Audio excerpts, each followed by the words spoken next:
Yuusuf Raage waxaa xilka uu kala wareegayaa Generaal Daahir Aadan Cilmi Indhaqarsho oo soo hayay muddo kooban oo sannad ah. Muddadaa sannadka ah Generaal Odawaa Yuusuf Raage waxa uu soo qabtay 2 xil, ku-xigeenka taliyaha ciidanka iyo taliyaha ciidamada dhulka, oo midkiiba uu hayay muddo 6 bilood ah. Maalintii Talaadada markii uu xilka la wareegay, Generaal Odawaa Yuusuf Raage waxaa hadalladiisii ka mid ahaa: ciidanka Ilaahay waxaan ku dadaali doonaa dhismaha dishibiliinka ciidanka, tababarka iyo tayeynta intaba. waxaan awooddeena isugu geey doonaa nimankan haddii Ilaahay ogolaado anagoo kaashanayna in allaale inta gacan ugu siinaysa nimankaa u diida ummadda Soomaaliyeed nabadii iyo noloshii banaysta dhiigooda iyo maalkooda. go'aankooduna noqday inaan ummadda Soomaaliyeed marna aysan ku nasan muxuu ahay ii sheegeen nabad guryahoodana aysan ku haysan. Generaalku waxa uu ka mid noqonayaa 2 generaal ee ugu da'da yar ee soo maray ciidanka xoogga dalka Soomaaliya, hadiiba uusan ahayn kan ugu da'da yar. dad kala duwan oo aan la hadlay aqoonna u leh waxay sanadka uu dhashay ku sheegeen 1987. waxaa la aaminsan yahay inuu ciidanka ku soo biiray sanadkii 2005. ka hor intii aan dhowaan la magacaabin waxa uu hormood ka ahaa gulufkii ciidamada dawladda ee Danab iyo kuwa kale ee Rigliga ah ay ka galeen gobolka Shabeellada Hoose, gaar ahaan dagaaladii lagu qabsaday Sabiid, Caanoole, Bariire iyo Awdheegle. 14 bishan August waxaa weerar rogaal celis ah Al-Shabaab ay ku qaadeen saldhigga ciidamada dawladda ee Awdheegle, iyagoo adeegsanaya 2 baabuur oo qaraxyo ah iyo maleeshiyaad hubaysan.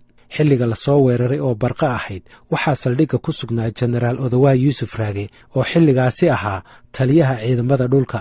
waxaa la sheegay inuu maalintaas ka qayb galay dagaalka, isla markaana hogaamintiisu ay qayb weyn ka qaadatay in ciidanka dawladdu ay iska difaacaan weerarka Al-Shabaab. Maxamed Abuukar Aweys Maxamed Yarow waa gudoomiyaha degmada Awdheegle. waxa uu maalinta dagaalkaasi ku sugnaa saldhigga ciidamada dawladda ee Awdheegle. si shakhsiyan ayaa qorigiisa u qaatay ciidamada oo meesha joogay oo dhanna garabkiisa ay hayeen. dhawaadadii waa jawaabtii ay sugayeen in baa la siiyey. dagaalku markuu dhammaadayna hadda baan kuu sheegi maayo 17 askari dhaawac ah iyo 4 oo ciidanka Soomaalida ka dhinteen. weli mid ka mid ah 4kaas anigu istaafiya ah iyo askari oo aad ogaanaysaa 5 askari maantaas meesha ku geeriyootay. Mawliid Axmed Xasan waa afayeenka ciidamada Danab ee ka howlgala Shabeellada Hoose. waxaan weydiiyey aqoonta uu leeyahay Generaal Odawaa Yuusuf Raage. wuxuu afarkaal ciidanka aan ka dhexbixin oo ku dhex jira maaragtay ciidanka hogaaminayo. taatooyinkan cusub waxa weeyaan taatooyin aan khasaaro lahayn oo khasaaruhu yar yahay iyo nidaam 2 barnaamij oo garab socdo ah oo ciidamada sida gaarka u tababaran ee Danab oo qabanayso goobtii isla markaasna maaragtay ku wareejinayso ciidamad kale oo isla xoogga dalka Soomaaliyeed. laakiin waa nin yar oo khibrad lahayn, marka xilli adagna waa lagu jira. miyaysan kula ahayn in waayo aragnimo la'aantaas wax badan lagu weynayo? maya da'da iyo khibradda qofka maaragtay isma lahan iyo firfircoonida. inkastoo Generaal Odawaa Yuusuf Raage uu ka qayb galay dagaaladii magaalada Muqdisho, haddana waxaa xusid mudan inuu waxbarasho dhinaca militariga ah ku soo qaatay waddamada Uganda iyo Turkiga.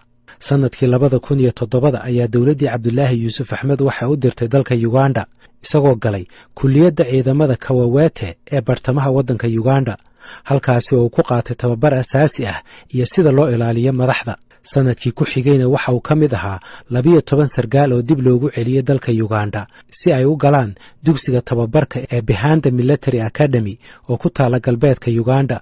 waxaana uu ku soo qaatay tababarka taliyanimada ururka. Disembar 2009 waxaa la siiyey darajada xidigle, waxaana siiyey madaxweynihii xilligaasi Sheekh Shariif Sheekh Axmed. kadib markii uu galay dagaaladii Muqdisho looga saaray Al-Shabaabna waxa uu hogaaminayay 2 urur oo mid yahay Technico, midka kalena ciidanka lugta, kuwaasi oo madaxtooyada ilaa Bakaaraha ka dagaalamayay, inkastoo ciidamadaasi uu korka ka haystay Generaal Cabdulaahi Cali Caanood. sanadkii 2013 waxa uu qaatay darajada kabtanka, iyadoo kadibna waxbarasho loogu diray dalka Turkiga, waxaana uu galay kulliyadda National Defence University ee magaalada Istanbul, halkaasi oo sanadkii ugu horreeyay uu ku qaatay luqadaha. 2014 ayuu dib ugu noqday kulliyaddaasi, waxaana uu bartay istiraatiijiyada dagaalka iyo hogaaminta guutada. waxaana Soomaaliya uu ku soo laabtay bishii Juulaay 2016 waxaa laga dhigay gaashaanle dhexe waxaana uu taliye horin ka ahaa ciidamada madaxtooyada bishii Janaayo 2018 waxa uu madaxweynaha Soomaaliya u raacay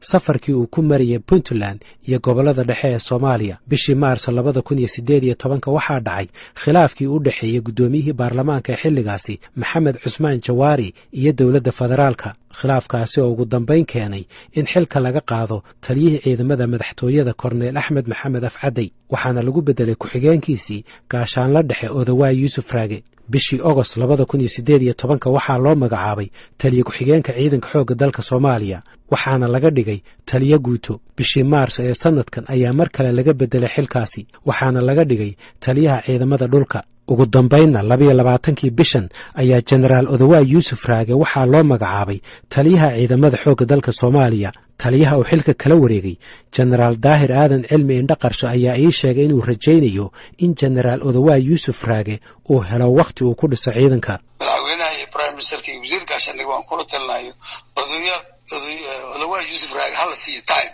oo la xisaabtamo liiraad waxba qabataa wax ma qaban laakiin hadii mataqaanaa dhowr bilood ka bacdi la bedelo hadii asagana wixii lagu xisaabtami lahaa meesha ma yaalo asna waxba qaban maayo hadii ciidanku uusan yeelan siyaasad dhab ah oo lagu og yahay oo ninka lala xisaabtamo liiraado saaxiibo 2 sano joogto 3 sano joogto 4 sano joogto maxaa qaban haddaysan imaan ciidankuna dhisma maayo wax badanna ma qabsoomayaan dalacsiinta degdega ah ee Generaal Odawaay Yuusuf Raage iyo magacaabistiisa taliyanimo ayaa dad badan ay su'aalo iska weydiinayaan gaar ahaan dhinaca khibradiisa waxaa kaloo khubarada militariga ay isweydiinayaan haddii uu ku wanaagsanaa hogaaminta dagaalka maxaa loogu dayn waayay inuu jagadaasi sii hayo xilligan oo dalku uu aad ugu baahan yahay hogaaminta ciidanka ee furimaha dagaalka su'aal kaloo la isweydiinaya ayaa ah intee in leeg ayuu xilka sii hayn doonaa maadaama magacaabista taliyayaashu ay in badan isbedeshay waxaa dhagaystayaal iga xusuusinah inaan xilliyo badan oo kala duwan isku dayay